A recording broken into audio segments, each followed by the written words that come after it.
Welcome everyone to our first Ask Us Anything session of this school year. I'm Mallory Bombright. I'm the Community Relations Director for the district. We have an hour to answer as many questions as we possibly can. Tonight we have our district administrative team. If you saw, we're going to have a couple more of these sessions with various groups, but tonight we're starting off with our district leadership. So we have Superintendent Chad Lewis, Assistant Superintendent Megan Lawson, who oversees teaching and learning, Assistant Superintendent Brad Lovell, who handles business, student operations, HR, kind of everything on the other side of the house. We have our Director of Curriculum, Becky Tompkins, our Treasurer and CFO, Jenny Logan, and our Student Service Director, Stacy Spencer. And I'm sorry, how could I forget? Our Director of Technology, Christian Long, is also here. We'll be answering your questions as candidly as we possibly can. Just a few housekeeping items before we get started. First off, we are recording this meeting. We will share it on the district's YouTube channel tomorrow, excuse me. All questions will be submitted through the chat, which I will be monitoring. If you wouldn't mind stating your name and your role in the district, as far as if you're a parent, staff member, community member, student. To keep things flowing, we're not going to unmute our participants, but I will be directing your questions to these lovely folks here. Just ask that you be respectful in your chat interactions. And if you have questions, I want to make sure that this is clear. If you have questions that are very specific to your child or family, we're gonna we'll try to ask you to please direct those to the school, your school administration after the session so that they can handle that, or one of our folks here on the side, because we really want to make this valuable for everybody who's present. So with that being said, I've got a few more people I need to allow in here from the waiting room. Welcome, welcome everyone. And we'll get this kicked off. So if you have questions, please go ahead, submit those into the app right now for us. To the chat, what did I say? Okay, first question in is very timely. We've got a lot of new things happening coming from the state that we're dealing with. It seems like every year there's something new that's required of us as the public school district. Lauren McLean, she's a parent of 4 students in the district, and she's wanting to know if there's any updates on the school cell phone policy. So I want to open that up to Mr. Lewis. Do you want to start with that question? I'm going to go with Mrs. Lawson because she's been leading that charge for us, and I'll chime in. True. Hi. Yes, I'm happy to share an update. So we did receive an updated policy that the board has done a first read of, and it will be up for second read and a vote next week on Wednesday, October 30th. Essentially, we're just responding to House Bill 250, which requires school districts to limit cell phone use as much as possible. In our case, pretty much, through 8th grade in those buildings, cell phone use is already very much so limited. And it's been fairly limited at the high school level, but we'll have to make some adjustments at the high school level. We're not saying that students can't, at the high school level, have their phone, and, perhaps in a bag or on their person. We're just asking that they're put away. So that's essentially our response. And I can understand why that would be a question someone would have, because that's certainly been a hot topic right now in the state of Ohio. I would just chime in. The biggest thing, I think, for our buildings and our students is that it's going to be a slight change, but we already require them to keep them put away and try to not have a distraction during the day. So it's just a little bit more, I would say, vigilant on the state's part, but we have to comply with state mandates or we risk state funding. And people would ask me, well, can you just not follow it? No, we cannot just not follow it. We want to comply with our state mandates and do our best to set our students up for success. So we'll work collaboratively with our buildings and our staff and our teachers and our students, especially, to just provide a great environment for learning to occur. All right, just as a reminder, we've had some new folks entering in since we kind of went through some of the housekeeping rules. If you have a question, please enter it into the chat and we will do our best to direct it to the correct person who can answer it for everyone.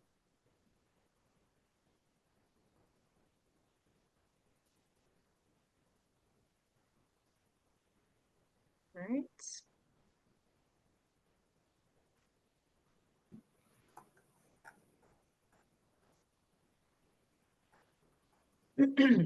Just a follow up to that question around cell phones. The question is how will we handle like an emergency if a parent needs to contact a student during the day and they can't use their cell phone, um how might we go about handling that situation? I mean, the easiest way is to contact the school directly. They're certainly working phones and they'll grab the student out of class. And if they're in need of using a cell phone or just using one of the landlines in the office, that's always an available option to them. So pretty typical of our normal operation.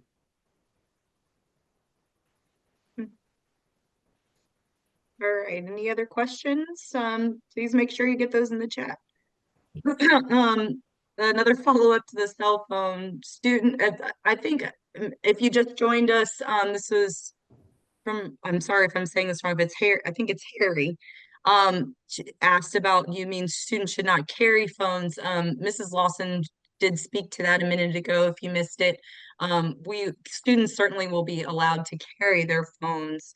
We're just saying that they're not going to be able to have them out during class time instruction. Okay, great questions. Obviously cell phones is a big hot button issue. Anything else anybody wants to ask about, please submit them into the chat. And Ms. Bonbright, probably a nice follow-up that parents can expect and community members can expect is we're going to get some communication out later this week regarding the cell phone policy change. And just a reminder that law or that legislation does not go into effect until January 1. So we have some transition time. I know it's certainly going to be a hot topic when I'm meeting with student leadership groups because they're going to be very interested in how that change is going to impact them. But the communication will come out later this week, and also you will see a video from me just explaining some of the legislative changes and updates that'll be coming that we're dealing with. And it's our staff is dealing with a lot right now from a legislative perspective. We have 2 new curriculums in English, ELA, English Language Arts, and math that they are implementing this year. That's a lot already. It makes every teacher feel like a first-year teacher, and they're doing an amazing job of putting that into place. But that's one major change, and now we're facing 2 more major changes with the policy that we're talking about, cell phone policy, and then the communication that parents just received today about Senate Bill 29. So it's just a lot coming at us right now, and certainly we appreciate your grace and patience because I know staff members feel very overwhelmed by the number of changes they're being asked to implement. And I think we're all just trying to do our best to comply with all the mandates plus our board policies that are very important to us that we stay in compliance with. Okay, we've got another question, a different topic. And excuse me, I hope I am not pronouncing your name incorrectly. Tarani asked about, could we please speak on the considerations for adjusting the cutoff birthday for kindergarten that will be voted on next week? Sure, I can jump in there, and I'm sure Becky and Megan would be happy to join as well if there's any follow-up needed. But yeah, this recommendation came to the board. And as a reminder, for those of you that may not know this, last year, this topic of conversation came up. And we decided that we wanted to push it back a year in an effort to really get ahead of kindergarten registration. And kindergarten registration happens typically in January. And so decisions like that are typically made in the fall, early fall, to help prepare families. But essentially, board policy right now follows state law. State law states that you can choose either September 30th or August 1st for the kindergarten cutoff age, meaning it's 5 on or before either September 30th or August 1st. The recommendation from staff, from our administration to the board, has been to move that to August 1st. And there are a lot of varying reasons for that. The main one being that looking at when our start of the school year is, meaning in early August, it's a significant amount of time that you could potentially have a 4-year-old into the kindergarten program. And based on feedback from our teachers over the course of the last few years, we have looked at making that decision to move it to August 1st, which is actually in line with many school districts in the region. The state of Ohio still maintains those 2 dates, September 30th, August 1st. They let that be a local decision. And so the recommendation went to the board. It has not had a first read yet, but we had some discussion the last 2 meetings about that move, and the board has requested that it be sent to the policy meeting or policy committee to have discussions around guidelines for early entrance for students if the policy were to be approved. Our goal is to take next meeting, which is October 30th, next Wednesday, to take the policy for a first read. The policy specifically just would address when that date for entry into kindergarten would be, again, age 5 on or before that date. All right, there's questions are just flooding in here. I'm trying to keep up with the questions in the chat. Okay, we have a question. Are there plans to expand school-based therapy partnership with Cincinnati Children's? Specifically that sometimes there's a bit of a wait list. And is there a need for any additional providers to accommodate the demand for mental health service for our students? So I'm happy to address that question. We are evaluating continually the number of students who are accessing our school-based services for access to mental health. And we have experienced an increase in the demand or the request for those services. So we are in constant communication with Cincinnati Children's regarding the increasing the number of therapists where that's warranted. We were just recently this year able to add another therapist to support some of our students at Green and the high school. And so we are continuing to evaluate those numbers. And when we have the need for additional staff, we work directly with Cincinnati Children's in order to for them to vet candidates for us to consider to be added as school-based therapists. There's another question related to mental health. Curious why mental health was not mentioned in the strategic plan. How are we prioritizing mental health? I think probably it was mentioned in the last strategic plan, and we've made great gains on a number of initiatives that have led to more support for our students. So I would say just because it's not mentioned doesn't mean we're not working on it. We dedicate a lot of time and resources and people to that. And I will tell you, sitting down with Mrs. Zelby, who helped lead that in our district just today, I think we're very concerned about the ongoing crisis that we are seeing with our youth, especially the junior high school age students that are really struggling with lots of different issues. So this is not a school only issue. We need everyone in the community to help us address mental health of our students. And partners like the city of Montgomery, they're doing amazing things to put out support.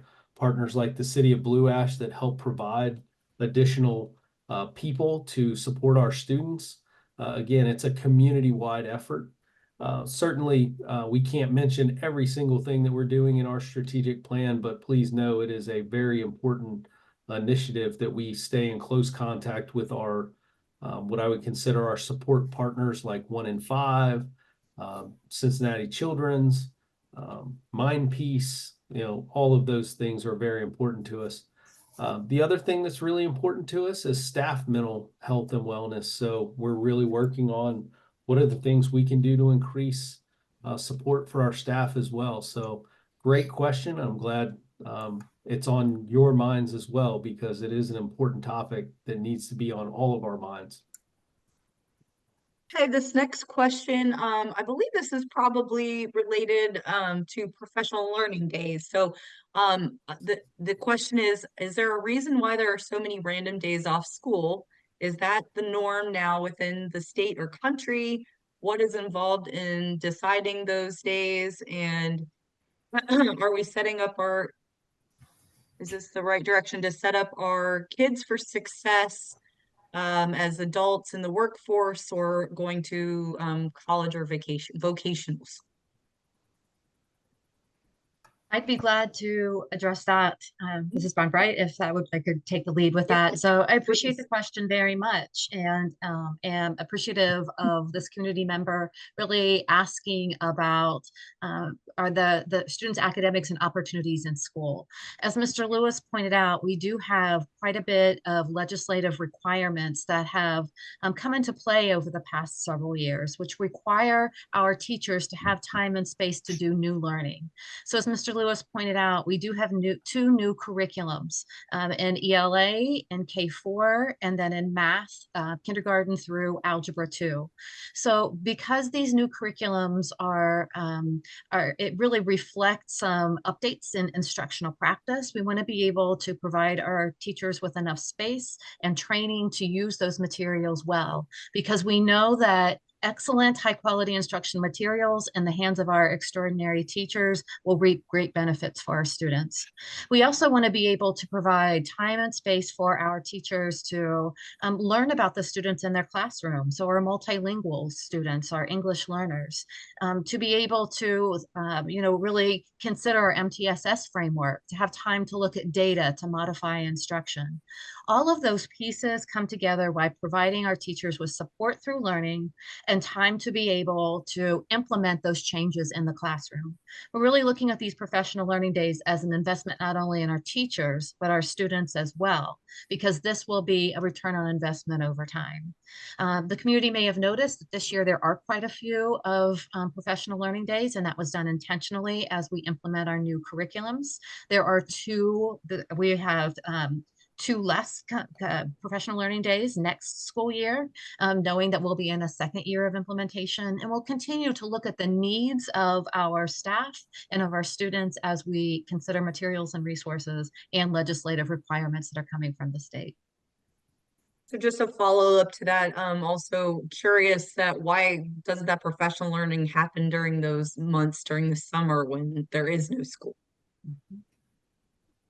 So our teacher contract has a limited number of days. So what we are doing is taking a look at the number of days within our teacher contract and staying within that as we should, and really considering the number of days teachers need to learn and what are the number of days within our instructional, within our contract, and being very mindful of that. Okay, moving on to next question regarding technology. So, Mr. Long, this would be your wheelhouse. Is there state-mandated technology the district is implementing to monitor student devices? Or is there already technology in place? And what technology does the district use to ensure the safety of students while they're online?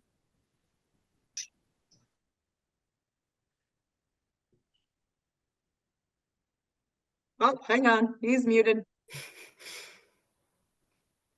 Sorry, I didn't see your hand up there. Sorry. I couldn't unmute. I was trying to push the button virtually here. Yeah, so there are some federal statutes that we do have to filter devices, which means we have to then monitor them as well. But that is part of our federal funding piece. So we do have a tool in the district right now called Bloxy. And this is something we put out each year in our final forms, and don't make it any type of secret. That Bloxy is a tool on our student devices. And it is a filter that works both on our network and off our network. The other thing that does too, which is a really nice feature, is it allows you as the parent to set an additional filter at home that will further filter what we already have in place from a school district. So if anybody has any questions about that piece, we're more than happy to help. You can submit a ticket to our help desk at helpdesk@sycamoreschools.org. And we're more than happy to help you get set up with that account to help with that filtering piece. But this might be in relation to the Senate Bill 29 communication that came out today. And this is nothing new. The communication that came out today is just responding to some legal updates and change in law. And just so this is just a notice to let our community members and our parents know that we are filtering these devices. We do feel that it is our responsibility as a school district to have that filter on the devices that we provide to our students, whether that's on or off our network. So that's what's going on with that. But there are some federal that we're required to have as we receive federal funding, that we do have to have that filter in place. Okay. Thank you. Our next question circles back on kindergarten, but it's a little bit different of a question than what we previously discussed. Sorry, the chat's moving here on me. Will kindergarten be will kindergarten be tuition based for the full day students next year? Just curious about whether we're moving to a place where we might offer free kindergarten full day for all students. That's a great question. That's certainly been part of a discussion with the school board about what that would look like. And, I know that we've said this in public meetings, that's, to be able to move away from a tuition-based kindergarten, we have to look at our budget and understand the implications of that. And I know that I would say everybody on this call from the school district standpoint believes that all-day kindergarten is best educationally for our students. But it certainly is something that we have to look at within the confines of our budget and look at to see how does that work and where does that fit. So I would say as of right now, we've had the discussion with the school board. I don't believe there's movement that is going to happen for next school year. I think that would be a very difficult decision at this point to make that decision without more discussion. I know that one of the things that they discussed I think it was probably winter, spring, as we were discussing this very topic was, is that something that we look forward when we need to request additional funding, is putting that in as a promise that that's a transition that we will make, because there is a significant cost to that. And, it's roughly about $1 million in cost to be able to provide that. So again, we have to look at all the different factors, but I would say that we're all supportive of that and we would like to see that move made, but it's certainly responsible to take our time and make sure we do it correctly as we walk that path. Okay, thank you. Okay. Let's see. Ooh, here we go. Also wanting to know what is being done to monitor student vaping, drug use on campus, if that kind of activity is occurring. What processes and steps are in place to make sure that we're monitoring for that kind of behavior? So, and I don't know if any of us are greatly equipped to talk about the specifics of what's being done, because our building administrators and our building leaders are taking that fight on every day. I will say, if you look at the national trend, and I would say that the Sycamore trend mirrors that national trend, that vaping is on a downward trend, which is a positive, because it is something that is certainly plaguing our students and plaguing our young people. The availability is what bothers me. It's readily available all over the community. The vape shops are open. It's seemingly all hours of the day and night. And it doesn't seem like there's much regulation on achieving them. We do have vape sensors, unbeknownst to our students, some known, some not, that monitor and track this. Certainly, we are being vigilant in our review of processes and procedures and making sure that we're visible in the hallways and in the bathrooms and in those spaces where they might be able to do it. I would say one of our pleas to parents is that if you suspect your child is vaping, please search their book bag, search their belongings before they come to school, because that's the easiest way to assist with the problem. I would also say if you think your child is vaping, I would strongly suggest testing what is in their cartridges, because the cartridges are very easy to get THC cartridges to be able to utilize. And unfortunately, a few years ago, we showed a video at the high school to a group of students. It was probably 4 or 5 years ago, and I recommend it to every parent that says, "Oh, it's no big deal. It's just THC," or "It's no big deal." Watch a video called "Chasing the Dragon." It's a scary video, and I will tell you that a lot of the individuals in the video are dead by the end of the video, or by the end of the time it was produced.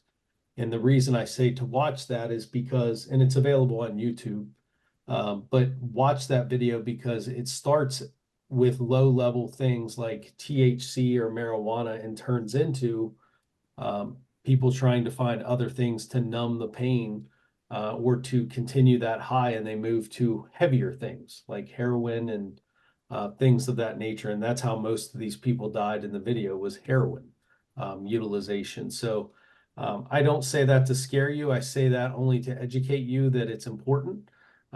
It's important that we continue to keep an eye on our students and make sure they're making really positive choices versus some of the negative choices that they could make. Thanks, guys. The next question is about AI. So what work is being done in integrating the usage of generative AI and prompt engineering into curriculum? Is there exploration in this area for students with learning difficulties? Yeah, I can start on this one. We do have an AI exploration team that is being put together. That's a good cross section of teachers all across our district from each of our buildings. So that is starting up here actually next week. Is our first meeting for that team. AI. So the thing about AI, especially when it comes to student use. We have to make sure that we have data privacy agreements in place with any AI tool that we use. And that's not something that all the AI tools are willing to participate in. So we're being very selective on any type of AI tool that we introduced into the district that we would potentially use with students. From a staff perspective, the main thing that we are telling our staff is, at no point in time should they use any type of PII, personally identifiable information, especially until we have a data privacy agreement in place and we know what's going on with that data. So is there a place where I see in the future we start putting some AI resources into the hands of our students? I think it's inevitable at some point in time, yes, because that is the way, that is the direction that the world is going. And our students are going to have access, and they already have access to those tools. We know that many of them are using AI tools outside of our classroom, outside of the instructional day. But then also, we know when they graduate Sycamore, they're going to go into college, they're going to go into the workforce, they're going to go into a space where AI is just the norm, right? It's being used, it's being accessed. So I definitely see there being a future where we do start to educate our students and take a proactive approach to how we most effectively use AI for instruction and what we're doing in the classroom. And that would include our special needs students, our special classrooms as well. I would see that being there as well. And Christian, I'll just add too, just because I'm the policy guy, there is a first read of a policy around artificial intelligence that the state just released. It really captures everything that you're saying. But if the community's ever interested, that's why we have policy. It helps drive a lot of these conversations and how we operate within the schools. So that is policy EDEC for those of you that are liking policies. Mr. Lovell loves his policy. He knows it all. A question about this is more related to athletics. So I'm not, with Mr. Ovington not on the call, and so we'll do our best to answer this question. But the question is, do you feel like the GMC conference is the best conference for our student athletes to be competing in across all sports?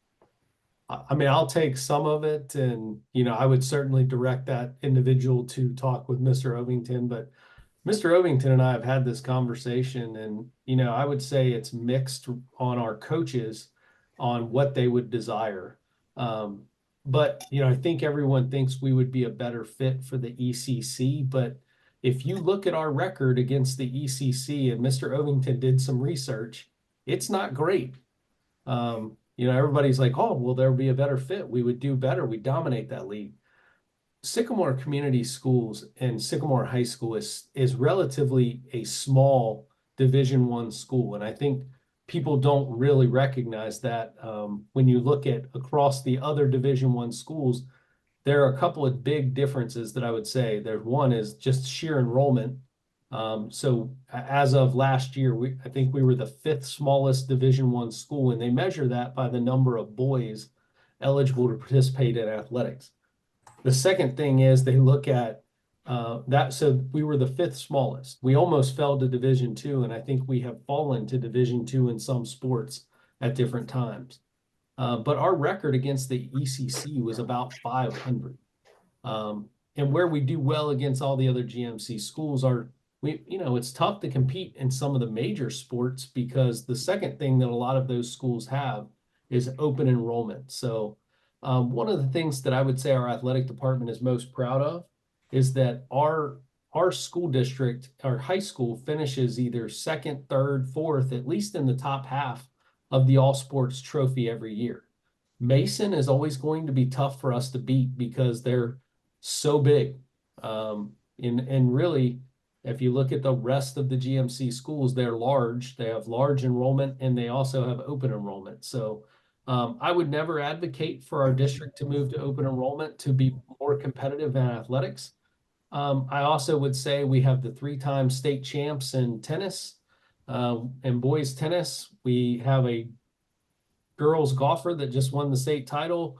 We have junior high runners that just ran and won state titles. So I think we're doing really well for our size, and that's just a credit to the community and the students that we have in our district. So I recognize that some of the larger sports are tough, but I think overall, right now, it would be tough for me to confidently say that we'd be a better fit in another league. But I trust Mr. Ovington to bring us that recommendation if he believes that that's something we should consider. I would say the only other piece that I would mention there is that the ECC is currently not accepting any other schools. You're not going to have an 11-team league.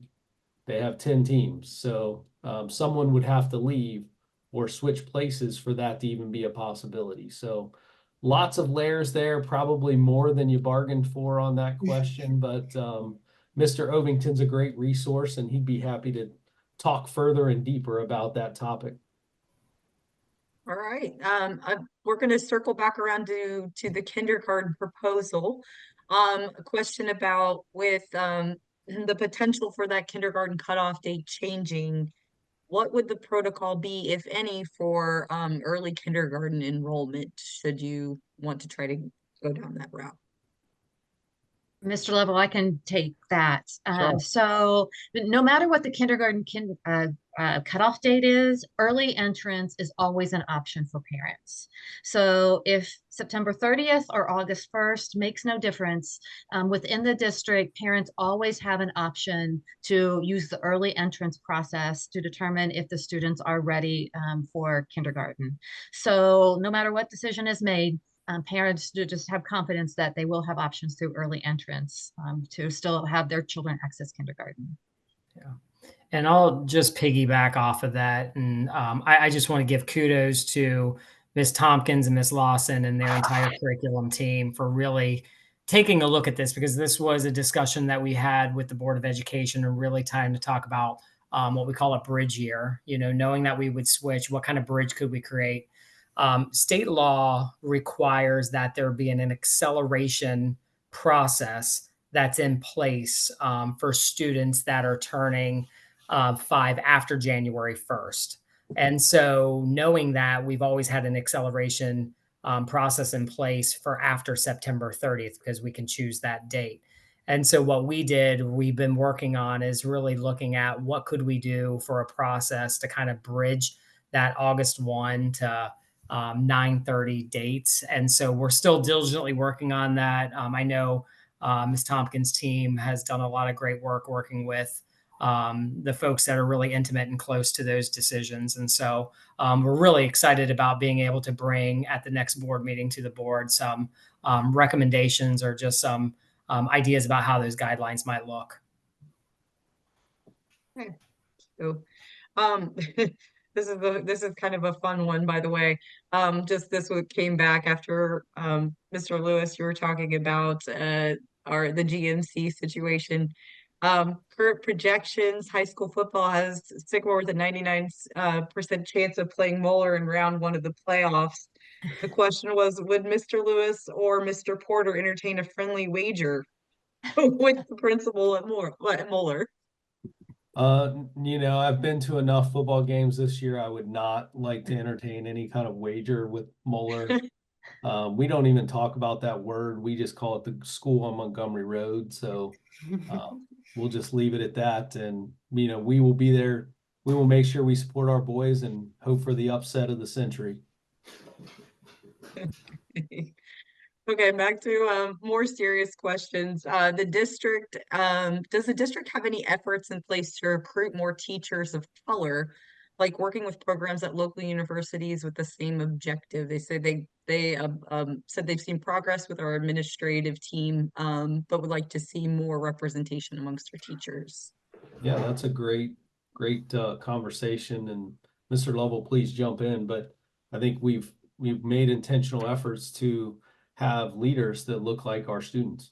And that's not, that's all of our students. We have lots of different students, and I think it's great to have leaders that look like them and support them in the schools. But, we will be talking with our building leaders about that. That is, we leave to our building leaders to hire the teaching staff for their buildings. And that is certainly a topic of conversation every year. But I also make sure that our leaders know that we want to hire the best candidates that we can find, the best teachers that we can put in our classrooms that meet within our parameters. So certainly a great conversation, and certainly something that's not lost on us. We do track our diversity of our staff and share that with our administration every year. So Mr. Lovell being in charge of our human resources department, our operations, that'll be upcoming. Actually, we're getting ready to talk about hiring season with our administrative team. So we will certainly carry that message forward, that would be a desire of our community to see a diversified staff. Yeah, and Mr. Lewis, I'll also mention too that over the past couple of years, there's been a lot of great work done in connecting with HBUs out there and really looking at some of the potential applicants that we could draw to Sycamore and start to highlight some of the things that we're doing. That work is going to continue. The other thing is that I've joined a collaborative through our local educational service center. And the entire focus of that collaborative is looking at diversity and hiring. Looking at job fairs, but also looking at what are some of the programs and systems that we can put in place to really do our best to recruit top talent.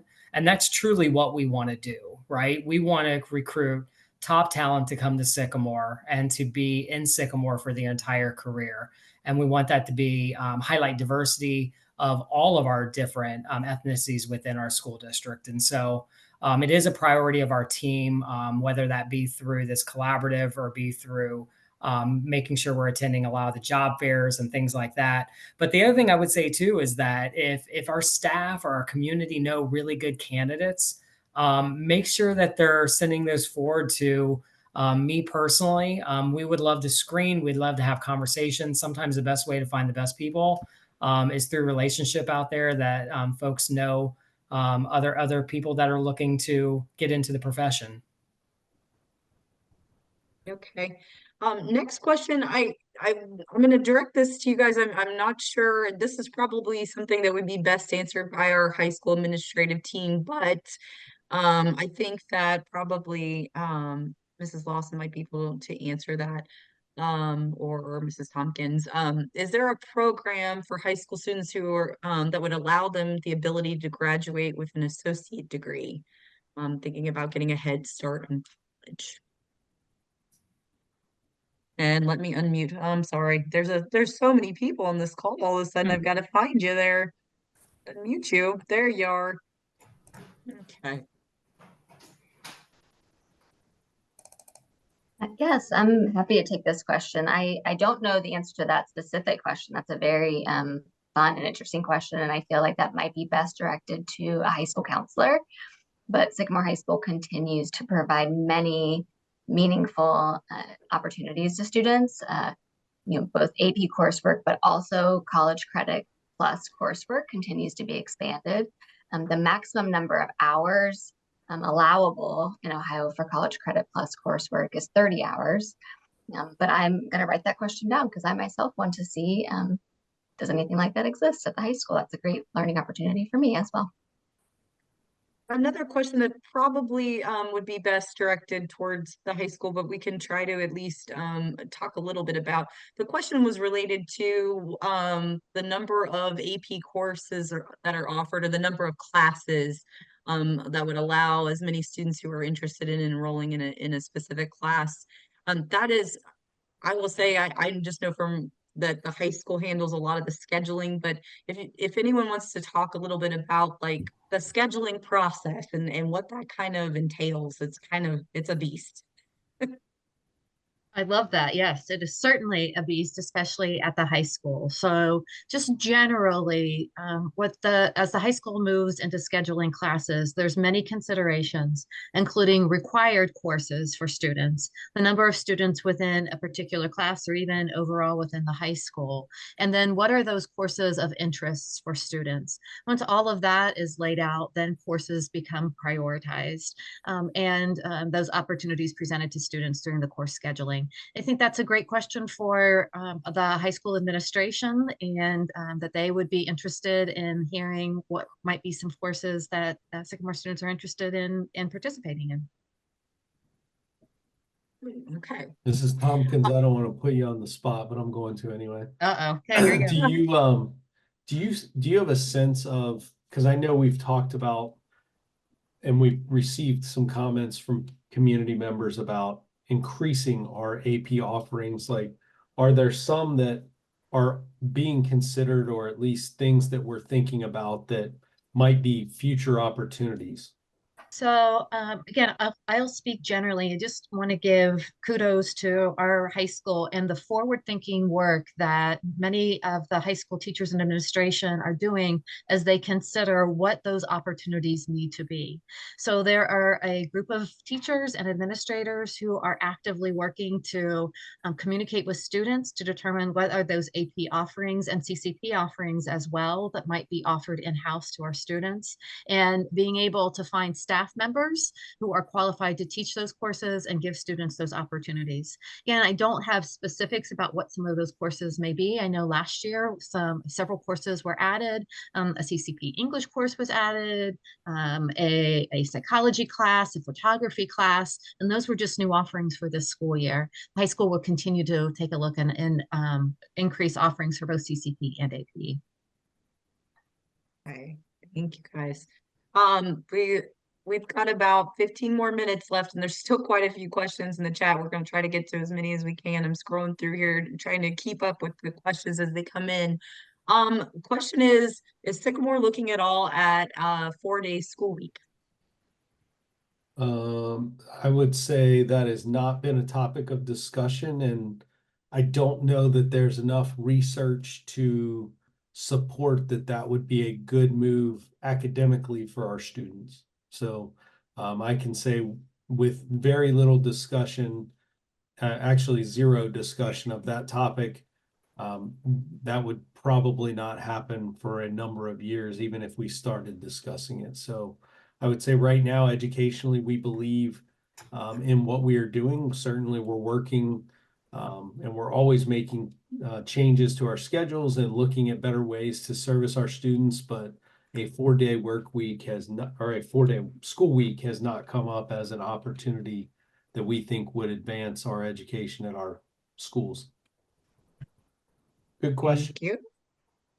There's a lot of good questions. Another one about another topic that I'm not sure if we've had discussions about this one either, but I'll throw it out here. Any movement to move the start date for schools for our teenagers to a later time? You said start date, but you meant start time. Sorry, time, yes. That's all right. I was like, well, we already start early enough, and then summer. I don't think anybody wants to start earlier, but I would say we are certainly researching. We have a current group called the Sycamore Advisory Commission that is a subcommittee of the, or they are a committee of the board that operates under the direction of the school board, and they are researching.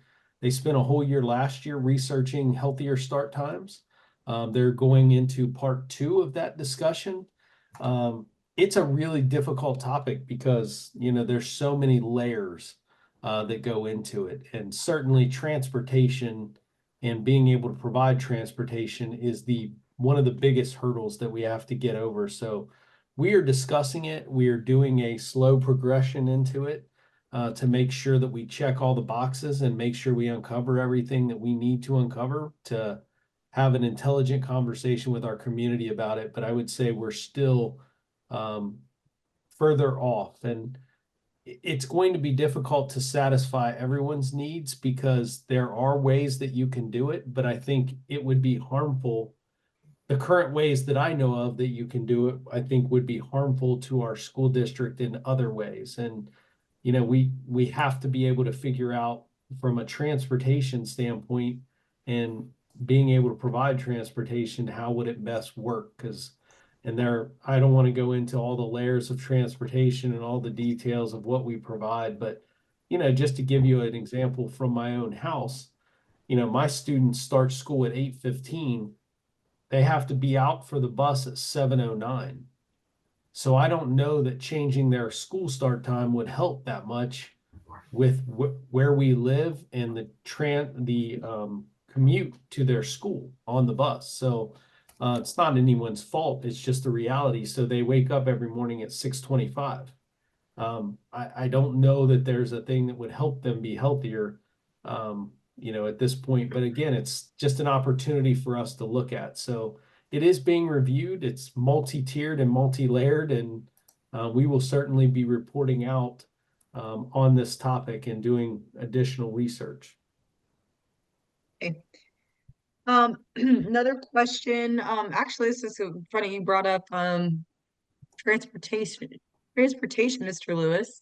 The question is there a shortage of bus drivers in our district, like we're hearing in other parts of the country, and how is the district handling that? Mr. Lovell, you want that, or you want me to take it?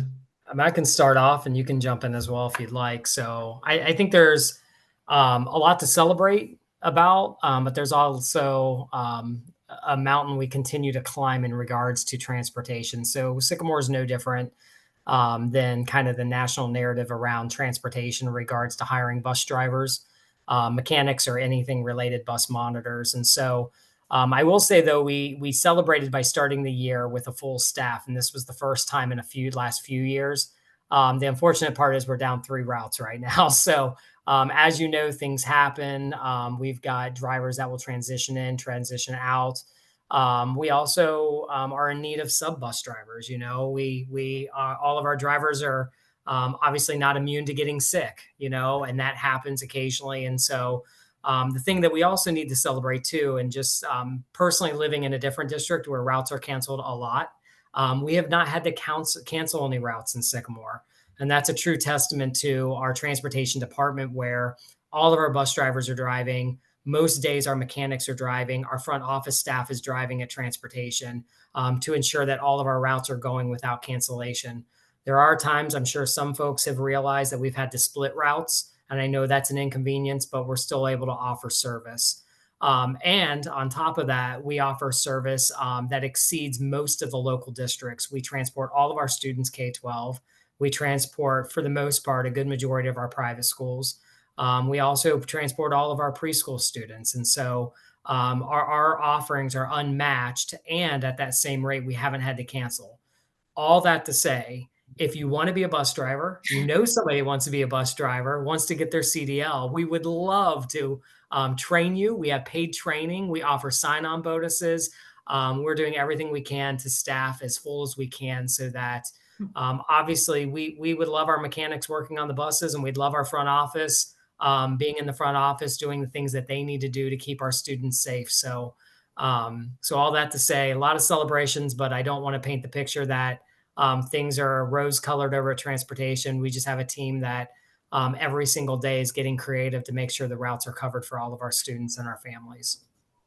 And I would add, just if you want to really make an impact, say thank you to your bus drivers, say thank you to the subs that are driving those routes, appreciate those individuals, because it is tough right now. They are really struggling to keep everything together. Friday was a good example. We had 13 routes that needed covered, and we only had 9 people to do it. So they doubled up, and people drove extra routes. And I mean, we're so lucky that our retirees have come back to help, or we would really be in trouble. Everyone that works for Sycamore on this call may be getting training to drive a bus soon. That's how desperate it is getting. Except for Mrs. Logan, she's refusing. So everyone else may have to, though. No, nobody wants me behind a bus, I'll tell you that. Another transportation question. Has there been any discussion around adding like a GPS tracking tool that would allow parents real-time information about bus routes? Yeah, so that's been obviously a topic of conversation for the last few years. We are currently in the process of migrating our transportation software to a new platform.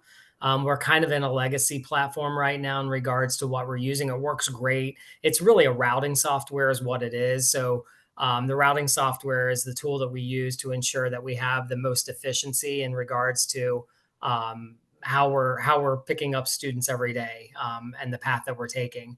The new software has a lot more functionality with it that would allow us to, for the parents to have an app to track and things like that. We're not there yet. I don't anticipate us being there this year. Our hope is that we can get there in the next school year. So more to come on that. But yes, it is a topic of conversation. But I also want to say, too, that there are downfalls and pitfalls of that as well. The more accessibility, the harder it is sometimes to navigate just last minute changes. We talked about how we are combining routes and changing routes and things like that. That's stuff that we would have a hard time representing within the app or the tracking. And so we're trying to figure out how can we be transparent? How can we give our parents a tool that we know will help them out and help us out, but at the same time, don't create more issues or concerns when we have to remain flexible because we don't have the staffing that we need within our department. Awesome. Okay. Yep. Next question, shifting gears here. Has there been any discussion about expanding high school summer school offerings for things like health and other state required classes like financial literacy, which tend to fill up pretty quickly? Just curious. I'm not, again, this might be a better question for our high school team, but I see Mrs. Tompkins nodding her head, so I'm going to direct it her direction. Yes, so certainly we have several courses specifically for our high school students to meet their required credits that are very popular during summer school. So we continue to monitor that. We have an incredible summer school administrator in Mr. Plutz, and he certainly advocates for our students. Obviously with summer school, this is extended work time for our teachers. So being able to find teachers who are available to teach those summer school courses for the amount of time that needs to be offered is, that's an ongoing conversation. But I appreciate the question, and certainly the high school would be a great avenue to continue to advocate. Perfect, okay.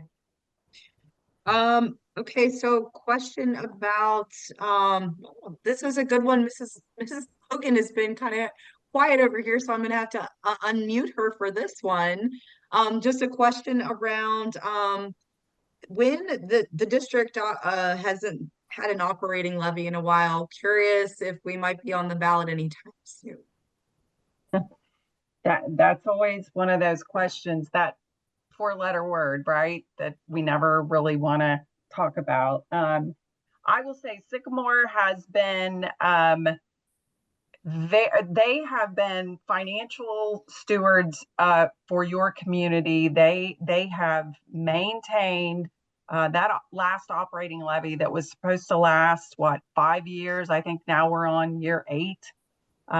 So they have done a great job with that last levy.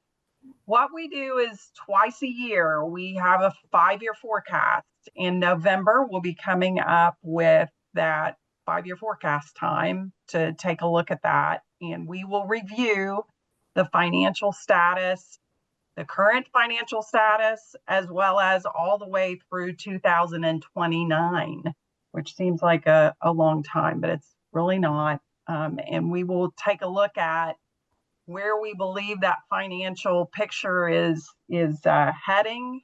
And I can tell you this is not new information, but according to our board policy, we need 90 days, basically 90 days of cash sitting in our bank at the end of every fiscal year. And right around 2027, we're going to fall below, we're predicted to fall below that benchmark that is in board policy. So we've got some decisions to make. It's not tomorrow, but we've already started talking about it, and we will continue to talk about it. So if you're interested in that topic, I would say tune in to the board meeting in November for the discussion on that topic. This is kind of bouncing off of what you just shared with us about the operating levy. This is more of a comment that I think we can clarify. The comment was that we just passed the bond issue for master facilities.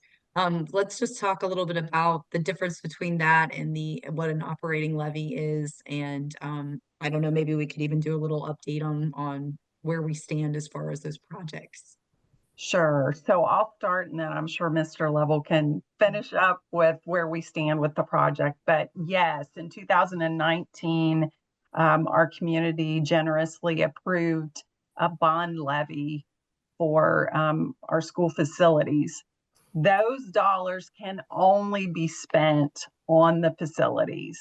So what we're talking about is an operating levy, not a bond levy. The bond levy is for the facilities and has to be, we will collect that to pay off the debt, is basically what it is. A bond is a promise to pay, and that's what that bond levy is. And so an operating levy is something different, and it's very, it's according to law, and that's all we can spend it on. Mr. Level, would you like to give an update on where we are with the project? Absolutely. And I think that, again, I led with celebrations last time. I'm going to lead with celebrations this time. We have completed, for the most part, the entire bond project, and we completed our bond project on time and under budget. And I think that that's a huge celebration, considering the fact that we did these projects through post-pandemic escalation of cost and prices. And so while the buildings are up, the students are in the buildings, the teachers are teaching, obviously the work is still going on. It takes a while to close out and get what we would call, our final occupancy of each of the buildings. But from the standpoint of the projects, they're completed, the students are in there, the teachers are in the buildings, they're teaching, and we are just hearing incredible things about the spaces, the teaching and learning spaces. In addition to that, we can't forget as well the other projects that were part of the bond. We have our new transportation facility. We have I know we had some private funding with some of these things, but the natatorium, the stadium, And then I know there was a lot of conversation around the junior high theater. And while that was part of the junior high, that was delayed a year. Our theater is open. It's beautiful. We can't wait for the community to be able to get into these spaces and see all of our buildings that they so generously funded. And it is when I say generously funded, our students and our teachers are just in spaces that I can tell you many other districts would dream to have. And so we are so thankful, just so completely thankful of you all in our community to help make that a reality. And so we're just going to keep working towards getting those things completed and settled. Okay, well, we're at 8:30 and we're still a handful of questions left in the chat. What I'll do is I will take these questions. I will make sure that they get in the hands of this great team here and that we respond to you. If you want to drop your email address in the chat, I'll make sure that the question that you asked higher up in the chat that we make sure that we get a response to you. Some people don't have their names attached to their Zoom account, which is fine, but I'm gonna have a hard time tracking down iPhone. So please, if you wouldn't mind putting that in the chat. Again, this was all recorded, so we'll put this up on our YouTube page. We have 3 more of these Ask Us Anything sessions coming up this year. The next one will be December. Does anyone know the date off the top of their head? I'm sorry, I should know. It is December 4th. December 4th, and that we'll have our Board of Education participating in that. We might have some more financial type questions for Mrs. Logan. But I think the general response, I'm seeing some comments in the chat, is just, thank you for doing this session, and thank you all for your great questions. We love the ability to really have this transparent and open and honest just time with you. We don't get to do this much, so it's just great. I would just say thank you to all of you that joined. It's a great community to be a part of. We appreciate your engagement. We desire that engagement. We desire more of that engagement, and we're always willing to have conversations even outside of these forums. So anytime you have questions, our building administration, our district administration, we stand at the ready to talk with you. So again, thank you for joining us this evening, and we'll talk to you again soon.